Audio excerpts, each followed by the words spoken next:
안녕하세요. 절세로 미래를 바꾸는 14년차 세금 전문 김효은 회계사입니다. 혹시 요즘 이런 고민 하고 계신가요? 간편장부, 복식장부. 그게 뭔데요?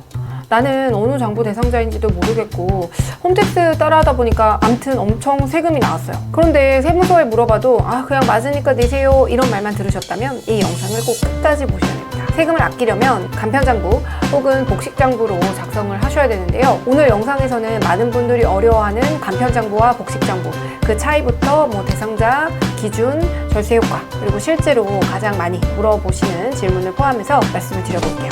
딱 10분만 투자하시면 이제는 나도 장부 좀 안다 이렇게 자신있게 말하실 수 있을 거예요. 그럼 시작해 보겠습니다. 간편장부, 복식장부 도대체 뭔가요? 어떤 차이가 있나요? 용어만으로 너무 어렵다, 그쵸? 제가 지난번 영상에서는 세금 신고하는 방법이 추계 신고 방법과 기장하는 방법 두 가지가 있다 이렇게 말씀을 드렸었는데요. 간편장부와 복식부기는 모두 세금을 신고할 때 장부를 만들어서 이걸 근거로 세금을 신고하는 방식이에요. 많은 분들이 그 간편장부는 그냥 쉬운 거, 복식부기는 어려운 거 이렇게 막연하게 알고 계신데요. 실제로는 장부를 기록하는 방식의 차이가 있습니다. 간편장부는 진짜 말 그대로 간단하게 가계부처럼 수익과 비용을 이렇게 기록하는 장부예요. 예를 들어서 오늘 매출액이 50만 원 들어왔고 택배비가 3만 원 썼다 이렇게 되면 이런 식으로 수익과 지출을 단순하게 적어두는 거죠. 반면에 이제 복식장부는 말 그대로 복식부기 방식으로 기록을 하는 장부거든요. 그 수입이 생기면 어떤 계좌에 돈이 들어왔는지, 외상으로 거래가 됐는지, 비용을 썼다면 현금을 썼는지, 카드를 썼는지 이런 것들을 같이 이제 이중으로 기록을 하는 방식이에요. 오늘 돈이 왜 들어왔고 어디로 나갔는지 이런 것들이 훨씬 더 명확하게 드러나는 구조죠. 이거 복식부기 방식을 통해서 자산과 부채, 수익과 비용 이런 것들이 전부 기록이 돼서 결국 재무상태표와 손익계산서라고 하는 재무제표를 만들어내기 때문에 저처럼 이제 회계에 대한 전문 지식이 없이 만들어내기는 어려움이 있어요. 왜냐면 저 같은 사람들도 진짜 몇 년을 공부한 거잖아요. 그래서 복식부기 대상자가 되면 대부분 저와 같은 전문가에게 의뢰를 맡겨서 신고를 하게 되는 거죠. 그럼 회계사님, 저는 이번 신고 때 간편장부를 만들면 될까요? 복식부기를 만들면 될까요? 이럴 때는 안내문을 보시면 됩니다. 그 세무서에서 온 그 안내문 상단에 보시면 간편장부 대상자인지 복식부기 의무자인지 다 나와 있어요. 이거는 세법상 정해진 기준에 따라서 달라지는 것이지 내가 선택할 수는 없거든요. 그럼 세법에서 정하고 있는 기준은 어떻게 되느냐? 당연히 매출액과 업종에 따라서 달라지게 됩니다. 우선 이제 도소매 같은 경우에는 전자상거래업들이죠. 직전연도 매출액이 3억 원 미만이면 간편장부, 3억 원 이상이면 복식부기 의무자예요. 제조, 숙박, 음식점, 운수업, 유튜버 같은 정보통신업의 경우에는 1억 5천 이상이면 복식부기, 1억 5천 미만이면 간편장부 대상자고요. 부동산 임대업이거나 각종 서비스업, 프리랜서 같은 경우에는 7,500만 원 이상이면 복식부기, 7,500만 원 미만이면 간편장부 대상자가 됩니다. 이때 판단은 직전연도 수익금액을 기준으로 한다는 걸 기억하셔야 돼요. 그래서 2024년도에 처음 사업을 개시한 신규 사업자들은 무조건 간편장부 대상자라고 보시면 됩니다. 반면에 회계사나 변호사, 의사, 약사 이런 전문직 사업자의 경우에는 첫 해고 뭐고 그냥 무조건 복식부기 의무자예요. 전문가이기 때문에 장부를 제대로 작성을 하라는 거겠죠? 요즘 전문직들도 개업하고 바로 매출이 나오는 것도 아닌데 다들 힘든데 그래도 법적으로 정해져 있으니까 어쩔 수 없습니다. 그러면 이 간편장부 작성은 꼭 해야 되나요? 그냥 단순경비로 신고하면 안 돼요?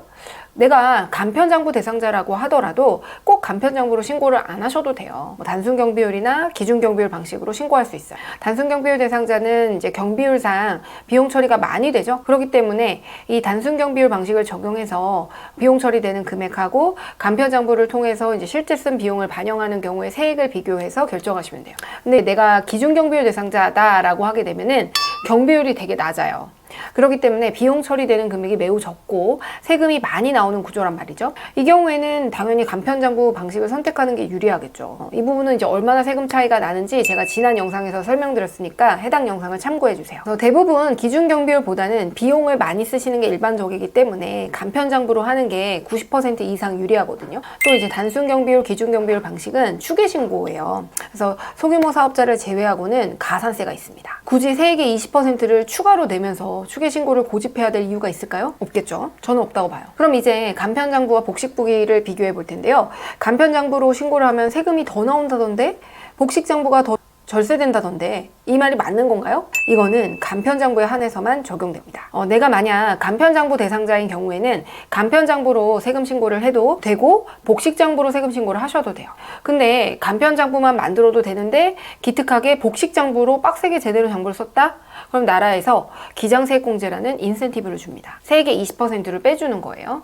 이거는 간편장부 대상자가 복식부기 방식으로 장부를 만든 경우에만 적용이 가능합니다. 그래서 복식부기 의무자는 복식부기 방식으로 장부를 작성하는 게 당연해요. 그렇기 때문에 이런 인센티브는 없어요. 즉 기장세액공제라는 거는 세액의 20%를 줄여주는 엄청난 혜택입니다. 내가 납부해야 될 세액이 1,000만 원이다 라고 하면 200만 원이 줄어드는 거죠. 근데 기장세액공제는 100만 원을 한도로 해요. 그래서 실제로는 100만 원만 공제가 되거든요. 그래도 꽤 되죠. 하지만 이거는 간편장부 시절에만 맛볼 수 있는 달콤한 혜택입니다. 물론 이제 복식장부는 간편장부에 비해서 더 많은 노고가 투입이 되기 때문에 수수료가 올라가죠. 근데 뭐 세액공제로 줄어드는 세금하고 수수료를 비교해서 선택을 하시면 되는 겁니다. 복식부기 의무자임에도 불구하고 복식장부를 안 쓰면 안 되냐 이렇게 우기시는 분들이 있어요. 복식부기 의무자라고 하더라도 뭐 기준경비율로 신고한다든지 간편장부로 신고한다든지 할 수 있죠. 하지만 이거는 신고를 안 한 걸로 보기 때문에 무신고 가산세가 부과돼요. 무신고 가산세는 세액의 20%죠. 복식부기 의무자들은 이제 더 이상 너네는 아마추어가 아니야. 제대로 장부 써야 돼. 이런 의미라고 보시면 돼요. 그러니까 제대로 쓰셔야 되겠죠. 복식장부는 2024년 동안 실제 발생한 비용을 정확하게 기록하는 방식이기 때문에 내가 실제로 남는 순이익에 대해서 세금이 부과되고 기준경비율 방식에 비해서 세금 자체가 훨씬 줄어들어요. 그러니까 기준경비율 방식으로는 세금도 많이 나오고 여기에 20% 가산세까지 부과되기 때문에 복식장부를 만든 경우와 그렇지 않은 경우 세액 차이는 당연히 수수료를 커버하고도 남는 거죠. 그래서 많은 분들이 복식부기 의무자가 되면 복식장부를 만들러 저를 찾아오시는 겁니다. 복식장부를 그러면 내가 직접 만들면 안 되냐? 프로그램이 있는가? 이런 것들을 많이들 궁금해 하시는데요. 저처럼 회계적 전문 지식이 있으면 뭐 이런 상용 프로그램이 있는 것 같아요. 그래서 그런 거를 이제 활용해서 만드시면 되는데 사실상 복식부기 의무자 중에서도 본인이 직접 신고해도 되는 자기조정 대상자가 있고 반드시 외부 전문가에 의해 작성해야 되는 외부 조정 대상자로 또 나뉘어요. 자기조정 대상자는 직접 복식장부를 만들어도 되거든요. 외부 조정 대상자는 반드시 저 같은 외부 전문가에 의해서 장부를 만들어야만 신고를 인정해 주겠다는 거예요. 복식부기 의무자는 내가 아무리 자기조정 대상자 이고 회계적 지식이 있어서 직접 신고해도 된다고 하더라도 중소기업 특별세액감면을 제외한 나머지 그러니까 창업중소기업 세액감면이라든가 세액공제 같은 혜택을 받으려면 외부 전문가에 의해서 신고해야 돼요.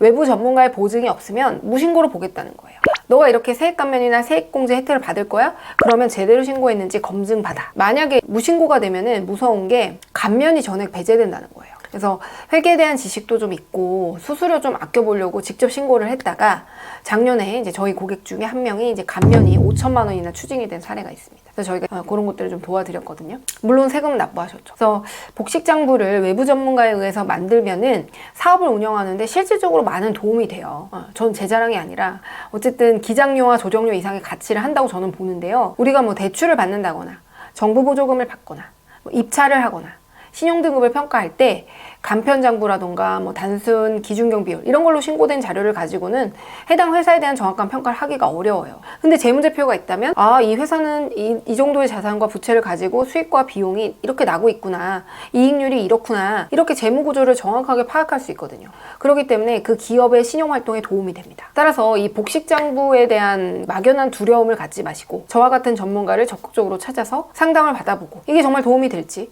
내가 놓치는 건 아닌지 이런 것들을 좀 짚어보는 계기가 되셨으면 좋겠어요. 여기까지 이 간편장부와 복식부기의 차이, 대상자 기준, 절세 효과까지 함께 알아봤는데요. 세무 용어가 좀 어렵고 장부 작성도 좀 막막할 수 있어요. 그래서 어떻게 신고하느냐에 따라서 수백만 원의 세금 차이가 날 수도 있습니다. 아마 이걸 오늘 보시고 느끼셨을 거예요. 장부를 쓰는 거는 단순히 국세청에 신고하기 위한 게 아니라 그냥 내 사업을 더 잘 이해하고 더 크게 키우기 위한 기본기라고 보시면 됩니다. 네, 그래서 혼자서 하기 막막하시다면 저희 디자인덱스처럼 전문 회계사의 도움을 받아서 제대로 기장하고 절세 혜택까지 꼭 챙기시길 바라겠습니다. 네, 오늘 영상이 도움이 되셨다면 구독과 좋아요 그리고 알림 설정까지 부탁드릴게요. 절세는 타이밍입니다. 지금이 바로 그 타이밍이에요. 감사합니다. 안녕.